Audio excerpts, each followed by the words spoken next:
In the fall of 1945, two design teams, one at Vought, the other at North American Aviation, were engaged in government contracts to create first generation jet fighters.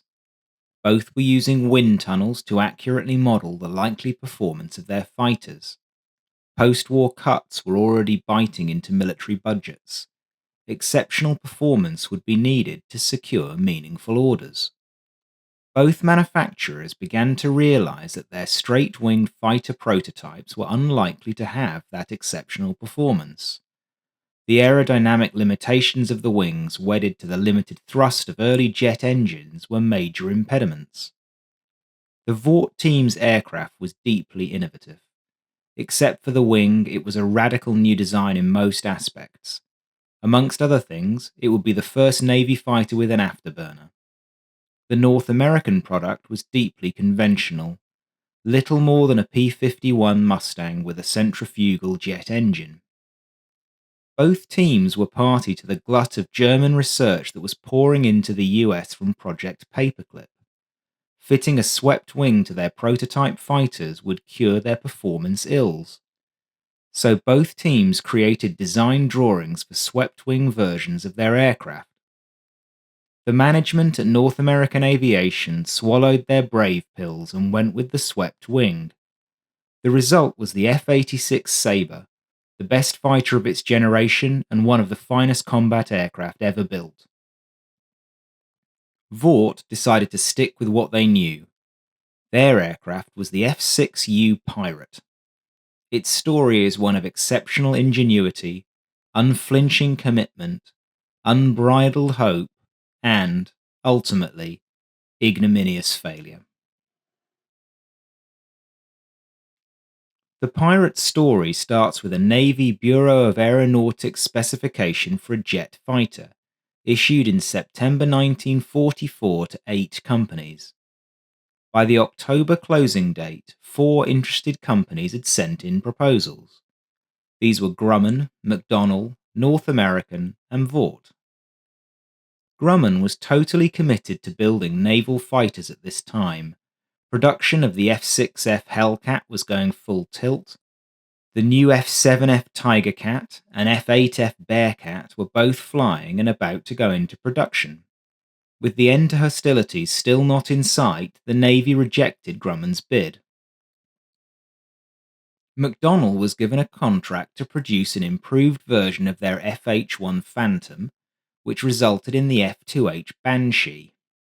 North American was given the go-ahead to build their NA-134 model, dubbed the FJ-1 Fury.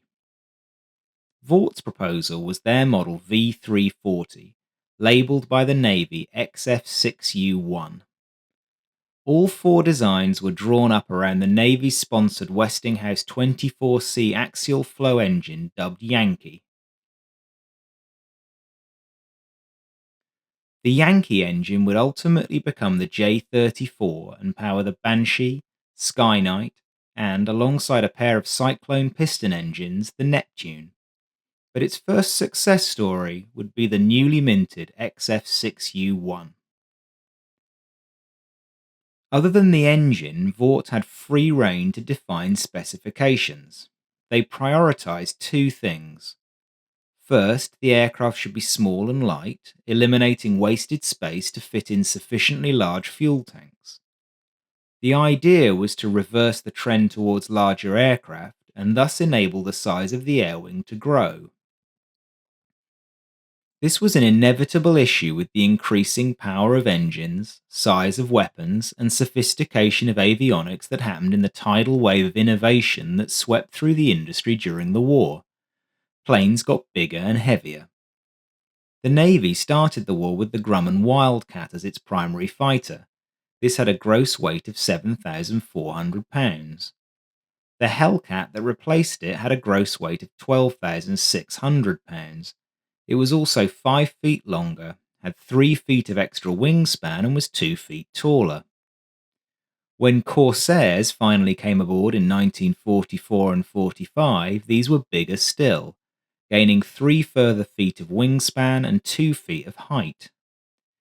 A similar trend manifested in the bomber elements of the famous Sunday Punch Air group of 36 Hellcats, 36 dive bombers, and 18 torpedo bombers. Even with folding wings, the hangar deck and flight deck were getting increasingly crowded. Jet aircraft threatened to make the situation even worse, albeit early fighters like the P-80 were actually lighter than their piston-engined contemporaries. The potential for size to bloom was obvious in follow-on designs already being proposed. Starting out with an ambition to control size and weight was therefore sensible from an operational perspective. Vaught's second principle worked alongside reduced size to further increase airgroup effectiveness. They were designed for ease of maintenance.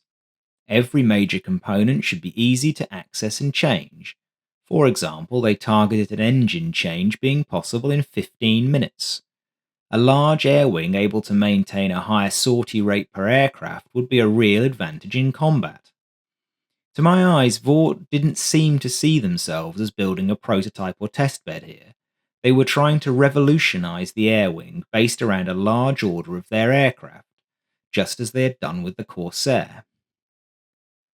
The resulting design was probably the most radical of the first generation of Allied jet fighter designs to see production, even more so than the de Havilland Vampire with its centrifugal flow engine and twin boom design. The aircraft they designed was a small, straight-winged plane with a tricycle landing gear. The engine was in the rear fuselage with intakes in the wing roots. This position meant that the horizontal tail surfaces had to move up the tailplane so that the required control cables could be fitted. The XF6U1's wingspan was only 30 feet and 2 inches. That's fully 11 feet less than a Corsair. To save weight, the wings didn't fold, but the outer panels were removable for storage. The aircraft was 32 feet and 10 inches long and less than 12 feet high. As with the FJ-1 Fury, a small caster could be attached to the retracted landing gear to lower the nose. This meant the nose of one aircraft could be tucked under the tail of another, thus enabling even tighter packing. Ease of maintenance features were incorporated throughout. Ammunition could be loaded without a ramp. The bottom of the rear fuselage could be unbolted and the engine lowered directly onto a cart via a pulley fitted at the top of the engine bay. The cockpit was well forward. With the bubble canopy, this gave outstanding visibility. Avionics fit was typical of the day. There was a radio compass for navigation and a radio altimeter for measuring and displaying absolute altitude. Even in the 1940s, IFF was standard fit, and there were 2 radios, a VHF set for general comms and a 6-channel navigation radio. Needless to say, there was no space for a radar in the aircraft. But for a small aircraft, the XF-6U had great firepower. 4 20mm cannons were fitted in the nose, each with 150 rounds. There was space for an additional 50 rounds per gun, but this was rarely carried as it added weight and shifted the center of gravity. And the all-important gun camera was between the upper gun ports, as you can see in this head-on shot. But of all the features that distinguished the XF-6U, it was the method of construction that was most adventurous. Rather than being all metal, it was made from a laminate called Metalite. This consisted of thin aluminium sheets sandwiching a core of balsa wood, the grain of which ran perpendicular to the surface. Because of the increased rigidity of the material, a very smooth surface with few fasteners and rivets was possible. This further reduced weight and improved aerodynamics. A similar material called Fabrilite, consisting of fiberglass and balsa, was used for the fins, rudder, and air intakes. Metalite was exceptionally strong. Some years later, one of the prototypes suffered a severe turbine failure, sending the blades lancing through the fuselage. Despite looking like it had been machine-gunned, the laminate structure held sufficiently for the aircraft to be landed. In June 1946, the first prototype was completed and engaged in taxi tests. It was Vaught's 13th birthday. To celebrate, they unveiled their new aircraft to their employees. A raffle was held to name it. Edith Jupp and Anne McClelland both won a $25 war bond for their submission. Henceforth, the XF-6U-1 would be known as the Pirate. A cool name. Who didn't want to be a pirate when they were a kid? But 13 is unlucky for some. Even at the design stage, there were concerns that the low power of the Westinghouse engine would lead to a long takeoff run. At the time, Vought was based in Stratford, Connecticut. Their test runway was only 4,000 feet long. For safety reasons, they therefore flew the prototypes down to Murrock Dry Lake in a Fairchild C-82 Packet. The 3,000-mile separation between home base and the test process would strain teams and families to the limit. While the aircraft was being moved, the Navy conducted tests on scale models to establish essential things like ditching performance. The XF-6U-1 demonstrated a fabulous ability to instantly turn into a submarine on contact with the water. It dived below the surface in less than 3 fuselage lengths from the point of impact. Very impressive. Flight testing began on October 2nd, 1946. Perhaps it took this long to get the Pirate airborne. Anyway, Ted Owens flew the plane for 22 minutes before an engine problem forced him down on the lakebed. The prototype was undamaged, justifying the decision to relocate to such a barren area. Westinghouse repaired the engine and testing resumed. On the 5th flight, Owens took the bold decision to test stall performance. He first tried this with the aircraft in clean condition. The stalls produced were violent, culminating in sudden rolls to the right. Since this wasn't terrifying enough for him, Owens then tried the same thing with the flaps and gear down. The Pirate did not like this. It abruptly flipped over onto its back, requiring a rapid recovery in a steep inverted dive. This would have been doubly troublesome as the Pirate's fuel system wasn't pressurized and therefore didn't function for more than 10 seconds when pulling negative G or while inverted. Flight testing carried on. Since it was obviously going to take a while, Vought relocated the engineers' families to nearby Mojave to enjoy the experience of living in a concert hut in the desert. The problems with the Pirate's basic design were many and various. I'll do my best to spare you too many of the details, so here's a flavour of the biggest things. Of immediate priority was to correct the aircraft's performance at low and high speeds. Inverting in a low-speed stall was not ideal. The aircraft also experienced severe buffeting at quite low speeds for a theoretically 600-mile-an-hour capable fighter. Between 0.58 and 0.64 Mach, the pilot experienced sharp jabs on the rudder pedals every 5 to 20 seconds. To try and fix the stall, the Vought engineers built up the area around the wing root. Their aim was to make this area of the wing stall first rather than the tips. At the other side of the envelope, they believed that the rudder jab was caused by separation of airflow on the lower side of the intersection between the horizontal and vertical tail. After a lot of wind tunnel experiments and 26 test flights, the team added a rubber fairing over the junction of the horizontal and vertical tail. As you can see in this picture, it projected out over the front and rear of the tail. In theory, it solved the problem. In practice, it did not. What now happened was a high-speed Dutch roll in which the aircraft yaws along its longitudinal axis while also rocking from side to side. Since this kind of instability was both bad and not good, the Vought engineers stopped mucking about with rubber fairings and redesigned the tail entirely. What they were beginning to realize at this point was that many of the issues were due to the fundamental design of the wing and the way it interacted with the tail surfaces. Although thinner than what you'd find on a piston-engined fighter, the wing had a critical Mach number of only 0.73. Above that critical Mach number, drag is rising faster than the lift and thrust components, leading to buffeting. The drag limits speed and acceleration. The buffeting makes a fighter less usable as a weapons platform. The wing therefore also changed shape, and testing continued. To try and prevent uncontrollable buffeting, dive brakes were fitted to the fuselage. These automatically deployed around 0.784 Mach. They didn't work. The aircraft buffeted whether you had them open or not. The problems kept coming up. Metalite didn't have sufficient thermal performance to resist the hot engine exhaust. Stainless steel was therefore substituted for the rear fuselage. I mean, who could have possibly predicted that balsa wood wasn't a great material for a jet tailpipe? In this picture, you can see both the modified tail and the stainless steel rear end. You can also see a lovely 1946 Chevy Woody, which could arguably get airborne faster than the Pirate. Testing took a whole year to complete. I feel for the engineers and most of all for their families. The former worked round the clock and at weekends to modify the Pirates for testing. Because of the long distance to Stratford and the fact that Vought was in the process of moving to Texas, there were often frustrating periods in which no useful flights could take place.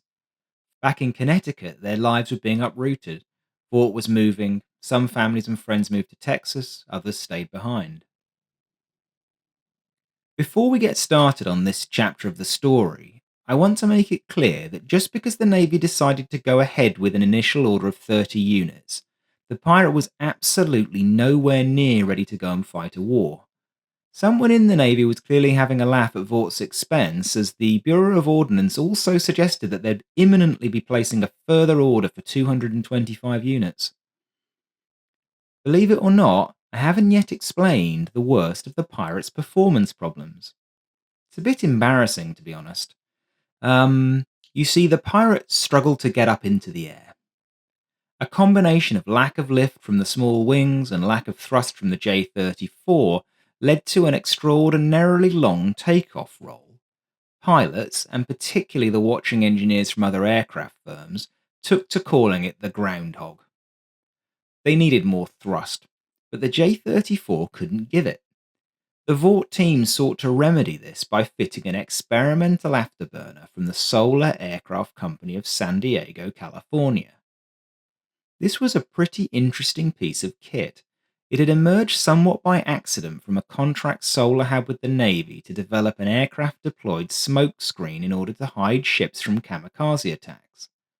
Their system injected fuel and oil into a reheat burner attached to the exhaust of a TBM Avenger. It made a lot of smoke. What they also discovered was that when they turned the oil off and just poured fuel into the exhaust, the aircraft accelerated. They had inadvertently created the afterburner. The Navy asked them to adapt the system to a jet engine. When they learned about it, Vought persuaded the Navy to allow them to use it on the the Pirate.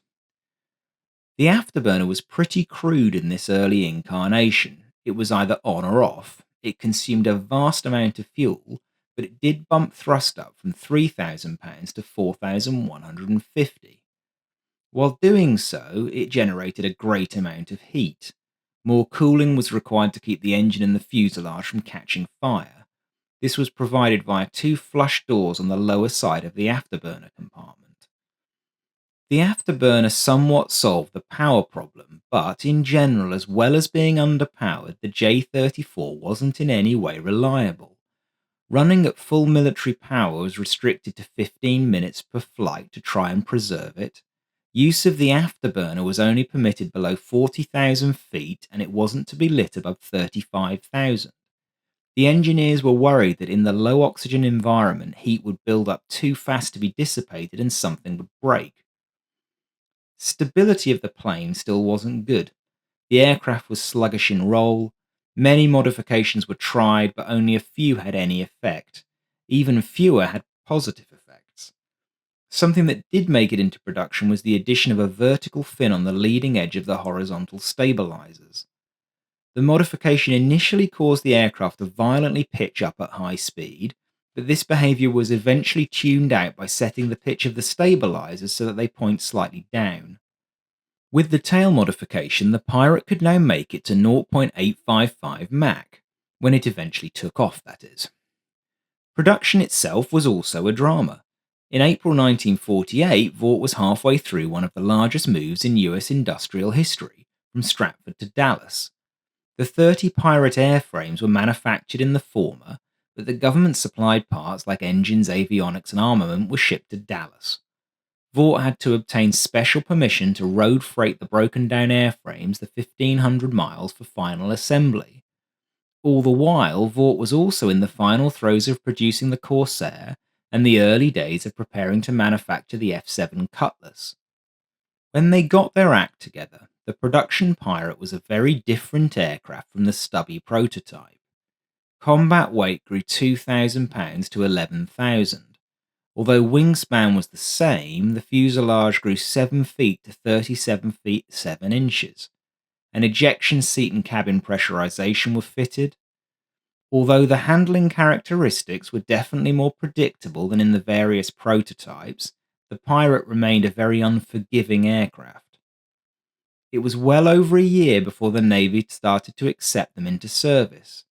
Even then, as late as November 1949, only 2 actual aircraft had been accepted. Technical faults continued to plague the aircraft.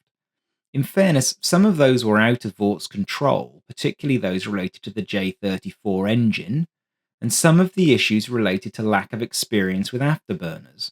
In one notable incident, a captain picking up an F-6U sat on the end of the runway in full afterburner doing his cockpit check.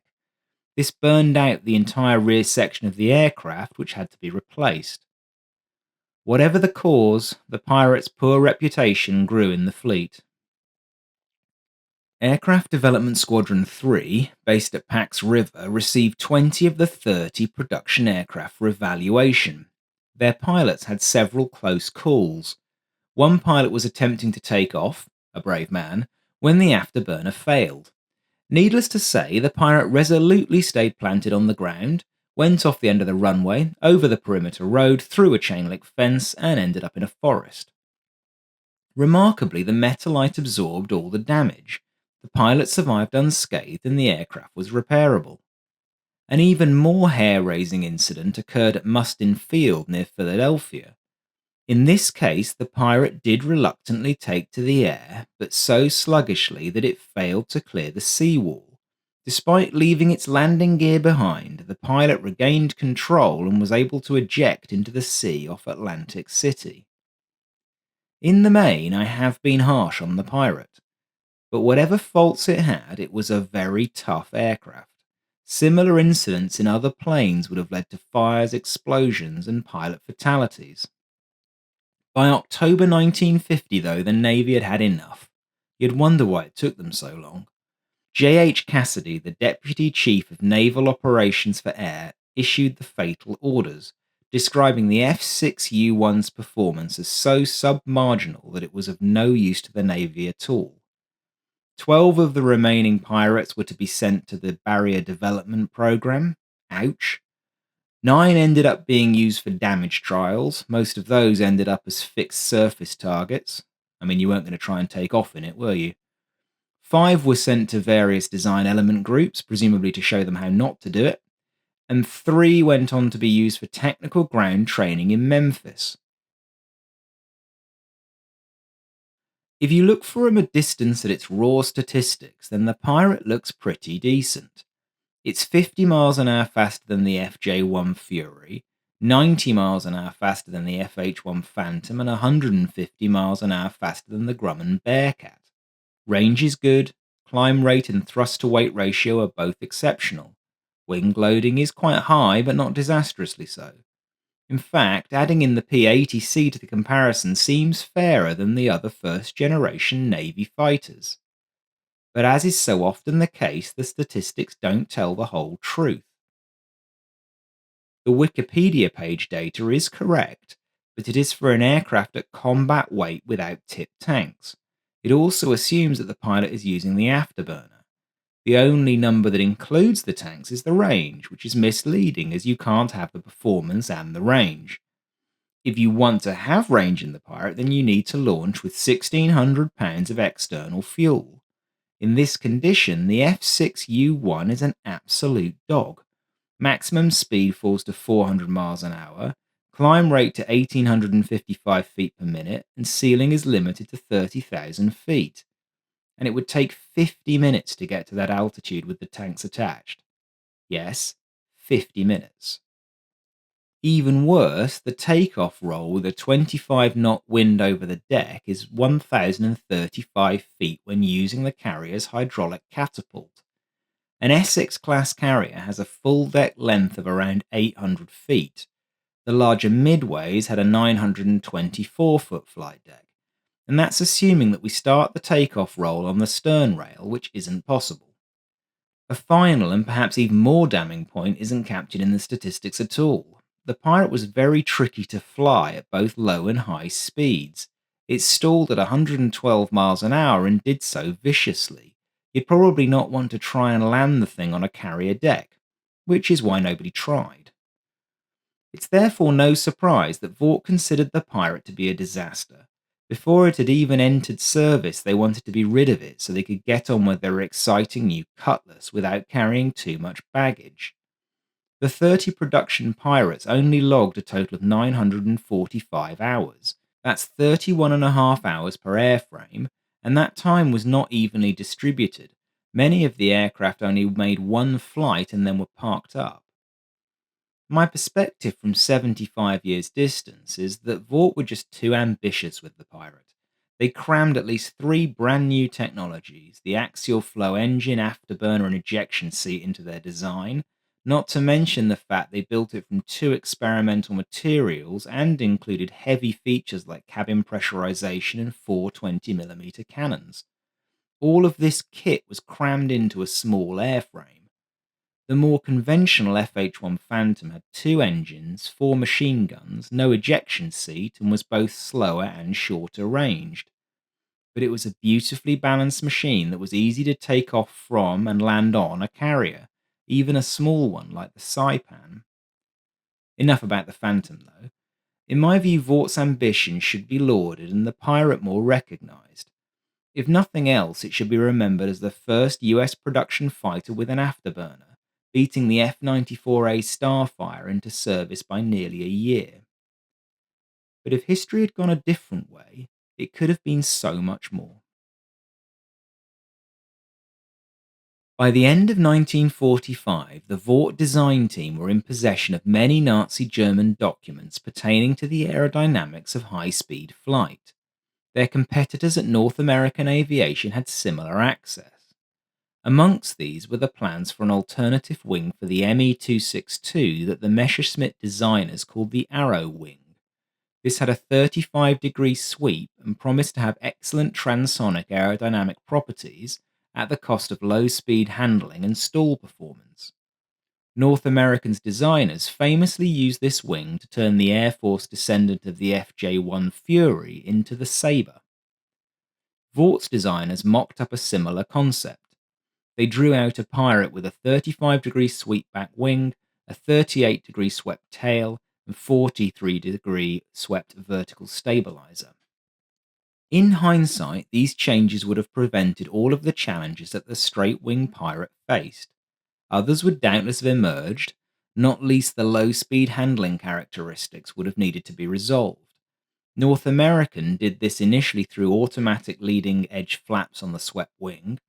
In the E&F model Sabres, they also fitted the famous all-flying tail, which ultimately allowed them to remove the flaps to increase maneuverability.